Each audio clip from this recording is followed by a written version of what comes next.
வந்தாலும் கம்பெனி மாட்டேங்கிறீங்க. தோட்டத்தை திருப்பி போய் படுக்கிறான்னா அகராதிக்கு உயரமா பேச்சு போட்டு முன்னாடி உட்காருங்க. என்னன்னா கருப்பா கைச்சோடு வச்சிருக்காரு, அதுல 9 ஓட்டை இருக்குது, ஒரே ஓட்ட குறைய கூடாதுங்கிறாரு. இந்த பையன் என்னன்னா நட்டல் தாடி பண்ணா ஒன்னு நடிச்சுன்னா எனக்கு சன்னி வருதுங்கிறான். இந்த ஆளுகிட்ட அருள்கிட்ட போய் பொட்டி கொடுத்தது இந்த ஆளு வந்து இளையராஜா நினைப்பு.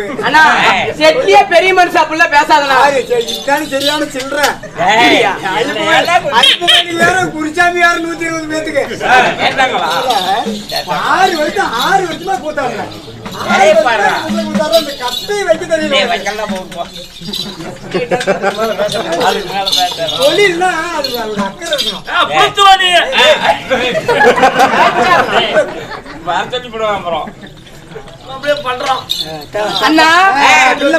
இப்படி சபைக்கு பொட்டு பிள்ளைங்க வந்திருக்கிறோமே, ஆம்பளை பசங்க நிறைய பேர் இருக்காங்க. அங்கெல்லாம் மயிருக்கும் கண்ணு போகுது. பொட்டு பிள்ளைங்களை கண்டா உங்களுக்கு ரசிக்க தெரியாதா? என்னது கிடைக்காத குடும்பம் தான்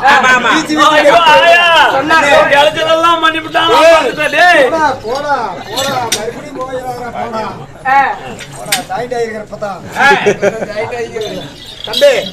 அம்மா நீங்க பாட்டில் விடுவீங்களா? ஓடா நீ உனக்கெல்லாம் நோக்காடு. அது இல்லண்ணா, நீங்க காதல பண்ணுங்களே. உனக்கு என்ன பிரச்சனை? நீ உள்ள போடா. அது இல்லண்ணா, ஏதோ ஆடல் பாடல் சினிமா பாட்டு பாடுவாயா, தோடுவாயா, பாட்டில் விடுவியா, அதை விடுவானா அவன் வர மாதிரி ரெடியா. ஆடி அத்த மகளே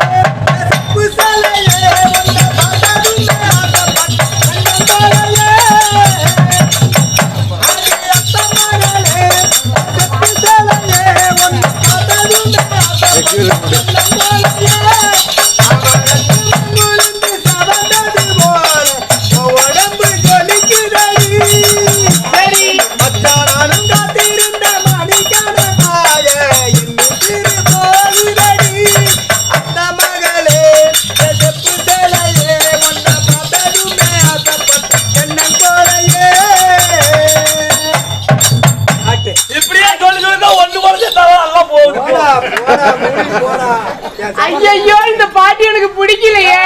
இந்த மாதிரி பாட்டு பிள்ளைங்களுக்கு பிடிக்கிறது இல்லப்பா. அதாவது ஏன்னா நாடு கெட்டு போச்சு. முத மாதிரி நாடு இப்ப இல்ல. தப்படியா போன் வந்துச்சு பாத்தியா? பசங்க போன் வாங்கினாங்க, தப்படியா பரதேசி ஆனாங்க. பொட்ட பிள்ளைங்க தப்படியா போன் வாங்கினுச்சுங்க. இப்ப புள்ளத்தா ஜாய் வந்துட்டு இருக்குது. ஐயோ அது ஏன் கேக்குறேன்? நாடு முத மாதிரி இல்லாதா? ஆனா என்னன்னா சொல்ற, நாடு வளர்ச்சியை நோக்கி போகுது. நாடு இப்ப அழிவு நோக்கி போகுது. எப்படி சொல்ற? நாடு சும்மா கடந்தாலும் கிடக்கும், ஓடி வந்து கிடைக்கும்.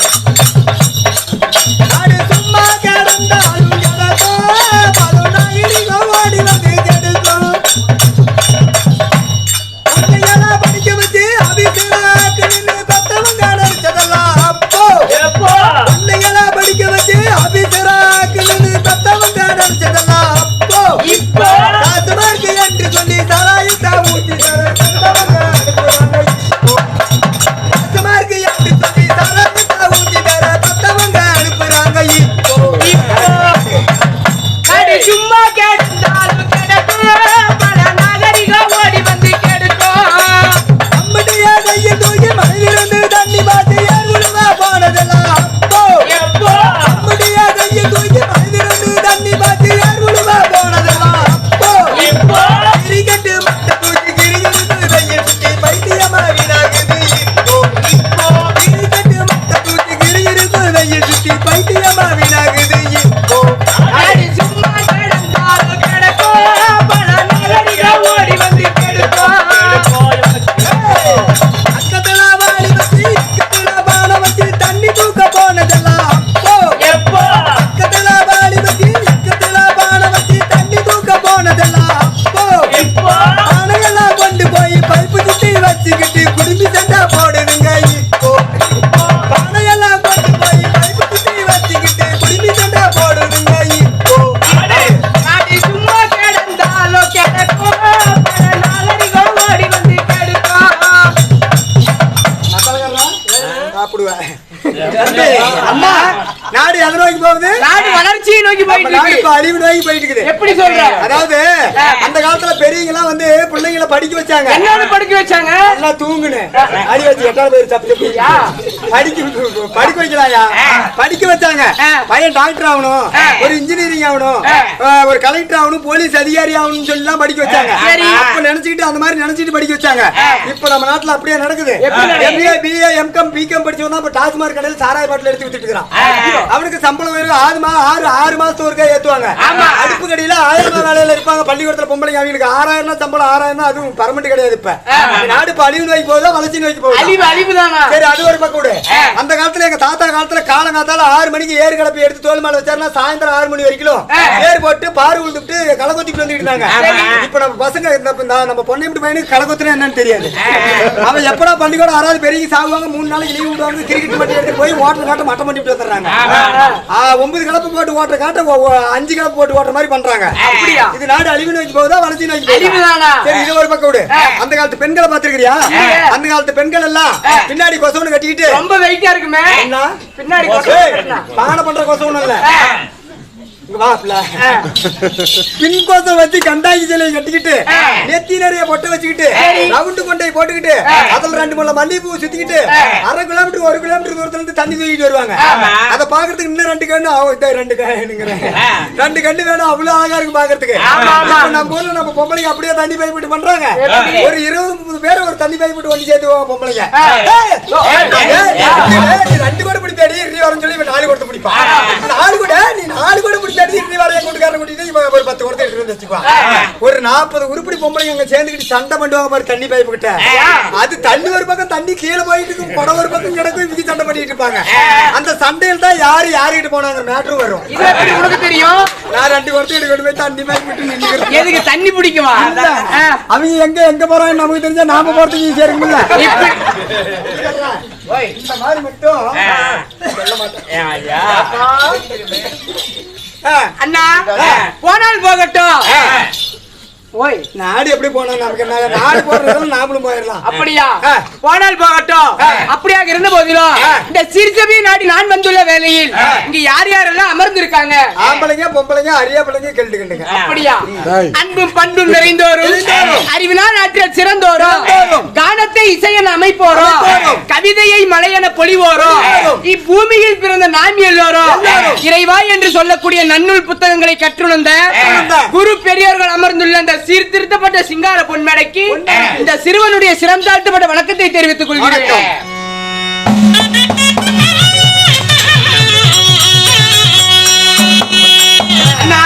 அப்படி இருந்தாலும் இப்படி அழகான மங்கை செல்லு செல்லணும் கொழு கொள்ளணும் ஆள தண்டாட்டம் பத்தாளங்கார பையன் பூ தெரியாது செவந்தி பூ செவந்தி பூ அந்த பூவாட்ட வந்திருக்கிறிய நீ யாரு உன் பேர் என்ன எங்க இருந்து வந்திருக்கிற எதற்காக வந்திருக்கு ஏனா ஓய் ஆயால கேட்டாதான் கேட்கணும்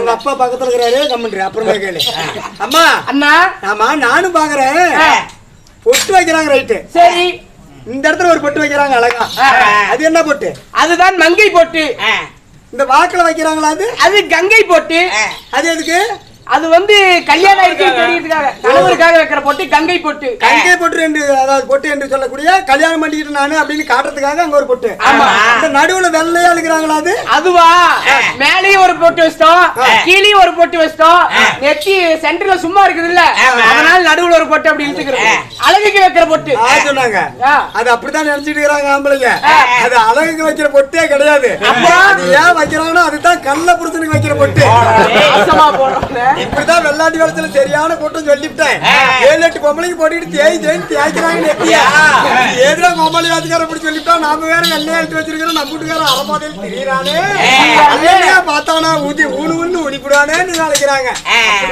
அவனுக்கும் ஒரு பொட்டு வைக்கணுமா ஏன்னா அவங்களும் மஞ்சள் வைக்கிறாங்க ஏன்னா செல்போன் ரீசார்ஜ் பண்ணி கொடுத்தா யாரும் பொறுத்துன்னு சொல்ல மாட்டாங்க அவங்க தான் போன் பண்ணி 2GB பார்த்தாது 4GB நெட் பண்ணி கொடுப்பாங்க டிஸ்பிளே உடஞ்சி போச்சுன்னா கூட பாரு அவங்க தான் சரி பண்ணுன்னு சொல்லி கொடுப்பாங்க அவன் தான் கடன் வாங்குறானா கட்டு வாங்குறானு தெரியல அவங்க சரி பண்ணி கொடுப்பாங்க அந்த மாதிரி அவனுக்கு ஒரு எனக்கு தெரியாதே நிறைய பேர் எங்க ஊர்ல பொட்டு வைக்கிறாங்க போட்டோ வச்சு போட்டோவுக்கா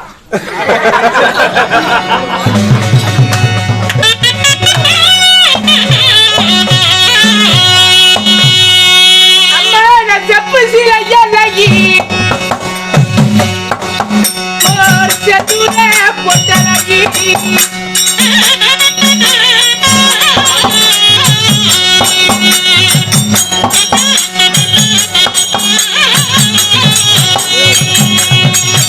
அம்மா கைவரி துமதி அடங்கலம்மா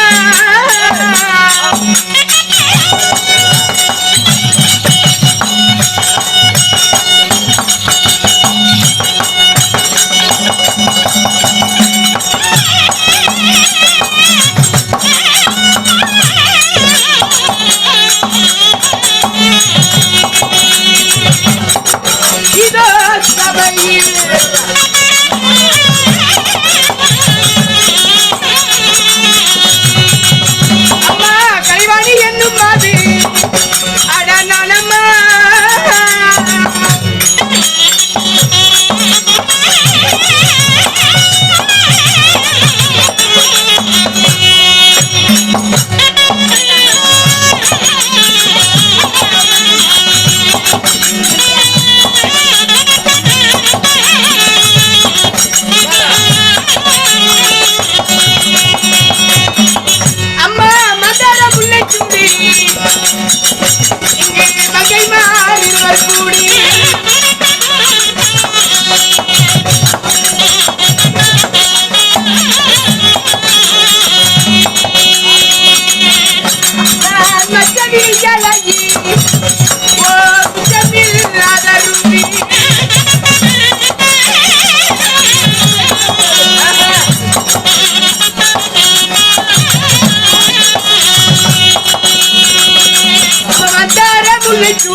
அம்மா மங்கை மாறுங்க கூடி நான் கைவாடி என்னும் அண்ணா அம்மா இவ்வளவு அழகான மங்கை வந்திருக்கிறீங்க தங்களுடைய பேர் என்னம்மா அண்ணா நான் செப்பு சிலை அழகி செந்தூர பொட்டழகி மச்ச விழியழகி உச்சமில்லாத ரூபி வாழ பருவம் உள்ள சோழ குயில போல ஆயிரம் மின்னலிலே ஒரு ஜோதி மின்னலை போல நான் அண்ணன் நடக்க என் பின்னே ஜடை குழுங்க குழுங்குது கலந்து கொண்டு பேரும் என்னுடைய பெயர் தான் கல்விக்கலம் அதிபதி கலைவாணி சரஸ்வதி. கல்விக்கு அதிபதியாக விளங்கக்கூடிய கலைவாணி என்று சொல்லக்கூடிய சரஸ்வதி. ஆமா. அம்மா அப்படி சரஸ்வதியாக இருந்தாலும் இவ்வளவு அழகான மங்கை. நீ எப்படி பிறந்த, எதுல பிறந்த, என்ன பிறந்த, கலக்காட்ட மண்டியா, சொலக்காட்ட மண்டியா, நெல்லிக்காட்ட மண்டியா, எள்ளுக்காட்ட மண்டியா, முள்ளிக்காட்ட மண்டியா, இல்ல ஏரி வேலை செய்யும் போது பிறந்தியா? ஆச்சமா போனவன ஏரி வேலையில எப்படி பிறப்பாங்க? சொன்னாங்க எங்க ஊர்ல சடையநூத்துல நடந்துச்சு பக்கமா 7 மாசத்துக்கு முன்னாடி. அப்படியா? ஆமா. எப்படி ஏரி வேலையில பிள்ளை பார்க்க மாட்டான்னு நினைக்கிறியா? இந்த கொரோனாத்துல பிள்ளை பார்ப்பாங்க தெரியுமா? ஆமா. 7 மாசம் 8 மாசத்துல 7 மாசம் முழுவதும் இருக்கிற பிள்ளை எங்க ஊர் சடையநூத்து ஏரியில வேலை செஞ்சுட்டு இருக்குது. அப்ப 1 மணிக்கு சாப்பாடு போயிட்டு 2 மணிக்கு வேலையை தொடங்கும் போது அந்த பிள்ளைக்கு வவுத்தோடி எடுத்துக்கிச்சு. சேரா தின்னு பிடிச்சா தப்பு தப்புன்னு இறக்கி விடுவேன். பிரசவ வலி எடுத்துக்கிச்சாயா? புருஷனுக்கு வலி எடுத்து அவளுக்கு என்ன? ஓ அப்பா மண்டைக்கிட்டே ஏமா புருஷனுக்கு வலி எடுக்கலாயா? பிரசவ வலி எடுத்துக்கிச்சு. அட அப்படியா? ஆமா. சரி. பொம்பளைங்க எல்லாம் ரவுண்டு கட்டுறாளுங்களே. எதுக்கு? ஒலிக்கிறதுக்கா? அதுக்காக குழந்தை பிறக்கும். ஆம்பளைங்க எம்பளைங்க கெல்டு கிண்டு எட்டி கிட்டி பார்த்துட்டா அட உன்னாட்டாளுங்க. நீ சாப்பிட்டு தான் போவேன். ஏமா அண்ணா 5 நிமிஷம் சாப்பிட்டுக்கிறான், நிறைய சாப்பிட்டுக்கிறான். குழந்தை பிறந்தோடனே செத்த உழுவுது இல்ல, அந்த செத்தி 7 செத்தை முடி இருக்கிறான், நான் பார்த்துக்கிறேன். வாந்தி வருகிறாய் சொல்லவே எனக்கு வாந்தி வருது. அந்த மாதிரி ஆம்பளை பையனை எடுத்துட்டு போய் அப்படியே போய் பெட்ரோல் படுத்திக்கிட்டால வீட்டுல. அடா அப்பா அடுத்த நாள் மீதி பொம்பளைங்க எல்லாம் வேலை செஞ்சுட்டு இருந்தாங்களே, அந்த சண்டாளி கொண்டு அந்த குழந்தைய அங்கேயே போட்டு வந்து ஏறுகடி மேலன்னு சொல்லி சடையாதுக்கு பஞ்சாயத்து மேல ஏத்தி விட்டு வேலையே செய்யக்கூடாதுன்னு சண்டையான சண்டை. ஏன் நேத்தி இதுக்காச்சும் 145 ரூபாய் அக்கௌண்ட்ல யாருன்னு சண்டை. அப்புறம் அந்த வழியா நாங்க போலான்னு சொல்லி சடையாந்துக்கு போலான்னு சொல்லி உங்க அம்மா ஒரே அப்பள பல்ல சில்லறை காசாட கொண்டு போய் ஏமாங்க 135 மேடு ஏறுமா அந்த வண்டி எடுத்துட்டு போனா பொம்பளைங்க எல்லாம் என்ன ரவுடி கட்டுறாங்க? உன்னையும் ஒதுக்கலாம்டா. எல்லாத்துக்கு அடிப்பாங்க. இல்ல ஞாயிற்று சொன்னாங்க ஆகி போச்சுன்னு. உடனே கிளருக்கு போன் பண்ண அப்ப செலவுன்னா அந்த கிளருக்கு வந்தான். செலவா 145 ரூபாய் எடுத்துக்கிட்டு நீ சடையாந்தூத்தி ஏறி வரலன்னா ஒரு ஆப்புத்த சோடு சொல்லுறான் அவன் வேலைக்கு ஒரு பொம்பளை. அடுத்த 5 நிமிஷத்துல அவன் வந்து நிக்கிறானாங்க சடையாந்தூத்துல. அந்த சண்டாளி அந்த காய்ச்சல் கையில நாம்பிட்டு போயிட்டான். அந்த குழந்தைக்கு பாலே கொடுத்துருக்கான். அது வரைக்கும் பாவம் அந்த என்னன்னு தெரியல, இன்னைக்கு சுனி வச்ச மாதிரி எடுத்து நாக்கு 2 சொல்லு. அந்த குழந்தை பாவம் அவரக்கா கத்தி இருக்குது. கத்திரிக்காய் சொரக்கா பீங்கங்கலையா? கத்திரிக்காய் பீங்கங்க சொரக்கா. நீ ஒரு 5-6 ஏக்கரா சொந்தக்கார குதியா கூட இரு. காட்டுல கத்திரிக்காய் பீங்க நல்லா கொத்தாரங்க எல்லாம் நல்லா விளையும். கொண்டு போய் விற்கும் போது கிலோ 1.5 ரூபாய் 2 ரூபாய்க்கு தான் விற்கும். அது விற்காது அண்ணா, உன் கதை ஒரு புறம் இருக்கட்டும். நான் எப்படி பிறந்தவள்? எப்படி பிறந்தவங்க? உங்க அப்பா அம்மா யாருமா? அப்படியா? வாடா சொல்றேன்.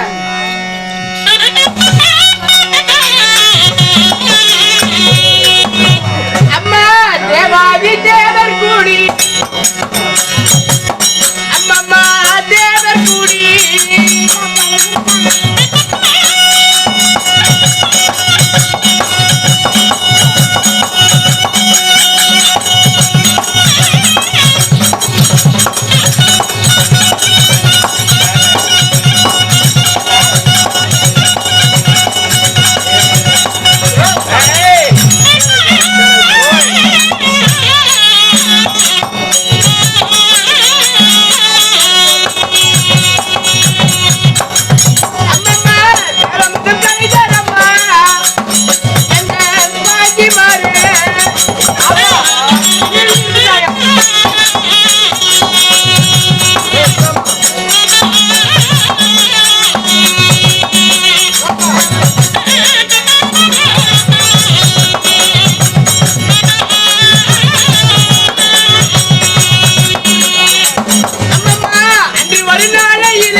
மொத்தமாக 300 நாள் அங்கத்திலே சுமந்து அறிவே உருவாகி உருவே பிண்டமாகி பிண்டவே சரீரமாகி 10 திங்கள் கழித்து ஆமா மகளே வருங்கால இளவரசி என்று தங்கத்தாளர் கட்டளையே சந்தன தொட்டிலே வைத்து ஆரி என்றும் தூரி தூரி என்றும் ஆளால தொட்டில் கட்டி மடிமேல நடவலைக்கு கோலால தொட்டில் கட்டி தொடமேல நடவலைக்கு தாளாட்டி வளர்த்துறாங்களே தாய் தந்தை யாருமா?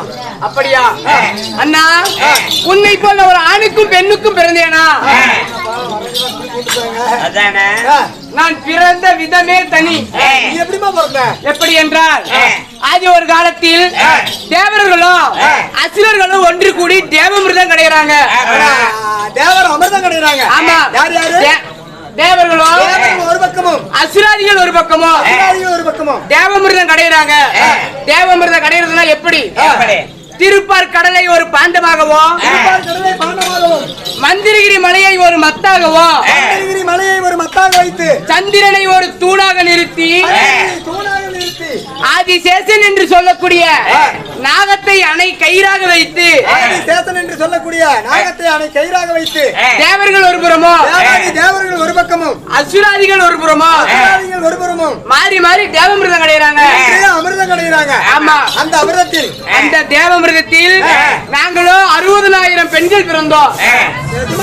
சத்தியமா உங்களை பார்த்த மாதிரியா? என்னை பார்த்த மாதிரியே. அந்த மாதிரி விடு. இந்த நேரத்தில் நான் மட்டும் இருந்ததுனா கொள்ளைக்காரன் எதுக்கு நம்ம போய் அடுத்த போய் இந்த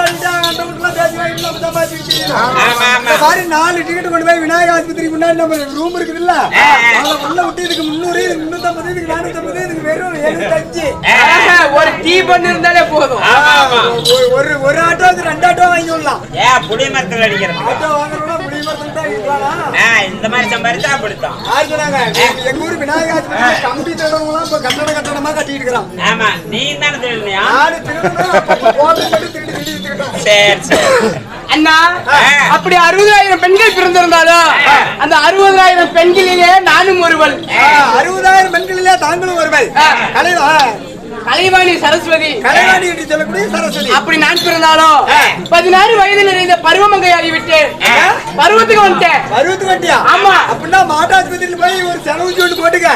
அந்த பருவத்திலேயே செலவு போட்டா தான் செலவு நிப்பேன். கல்யாணம் பண்ணிட்டு போவோம். அண்ணாலே அப்படி துரத்தி விட்டுருவோம். அப்படியா? அண்ணே கருவாட்டுக்குள்ள அங்கேங்க ஓடுற செலவுசி போட அங்க போவாத. டாக்டர் கைக்கு சோற போட்டுட்டு ரெடியா கையை உள்ள விட்டுருவான். அது வேணாம் அண்ணா. அது இல்ல, நான் 16 வயது நிறைந்த பருவமங்கை ஆன உடனே அங்கி பருவத்தை விட்டு அங்கி பருவம் ஆயிட்டீங்க. ஆமா, அங்கி பருவம் ஆன உடனே எனக்கு ஆகி போச்சுனா ஆகி போயிட்டாரு. உட்காந்து ஆடுகளுமே எனக்கு தெரியும். அது இல்லனா ஆகி போயிருன்னு எனக்கு பண்ணி வச்சாங்க. பண்டிகரி வச்சாங்களா? ஒரே வடகோட சுட்டு போடலி எனக்கு. உனக்கு யாராயா பண்டிகரி வச்சாங்க? என் மன்னவர் கட்டின தாலி பாரு மாறு முட்டை தொங்குது. ஒரு எகிலுமே தொங்கும். எந்திரிச்சு இதோட தாயா தொங்கும். ஆனா நான் மட்டும் கட்டினா கொஞ்சம் நீட்டமா தான் எதுக்குப்பா? அப்பதான் பொண்டாட்டி அடிக்கலான்னு கோவம் வரும்போதுதான் தாலி காவத்தை பிடிச்சி 2 சுத்தி இழுத்து சப்பு சப்பு இருக்கிறதுக்கு நல்லா இருக்கு. ஊருக்கு இப்படியா சொன்னாலும் உனக்கு 52 வயசு ஆனாலும் உனக்கு ஆகாது. எந்த பிள்ளை உன்னை கட்டும் அண்ணா? அது இல்ல, எனக்கோ திருமணம் ஆகிவிட்டது.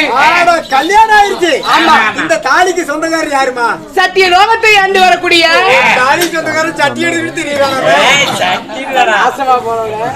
சத்திய லோகத்தை ஆண்டு வரக்கூடிய சதுர்முகம் படித்த பிரம்மதேவன் என்னுடைய கணவர்.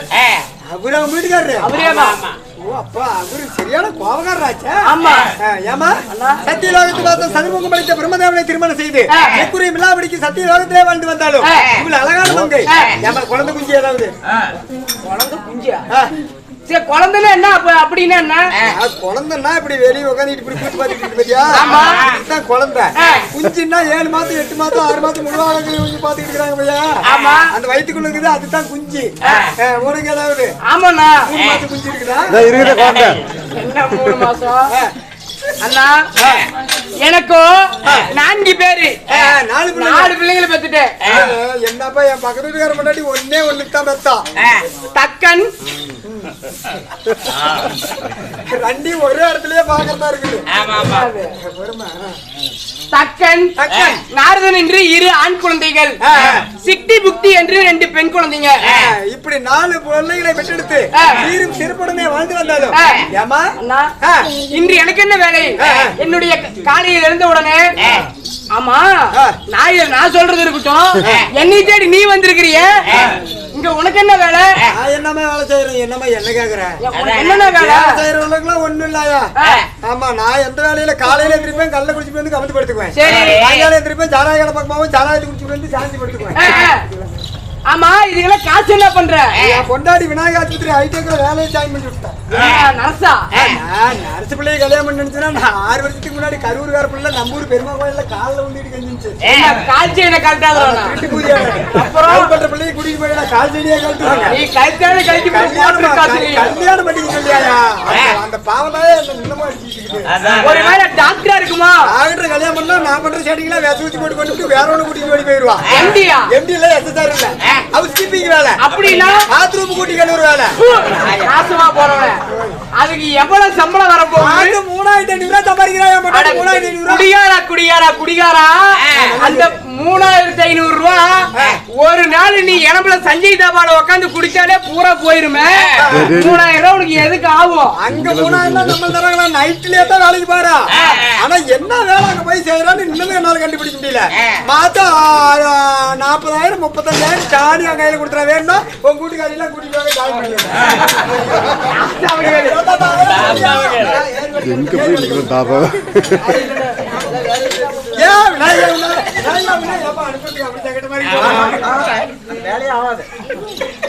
அண்ணா, அது உன்னுடைய வேலை.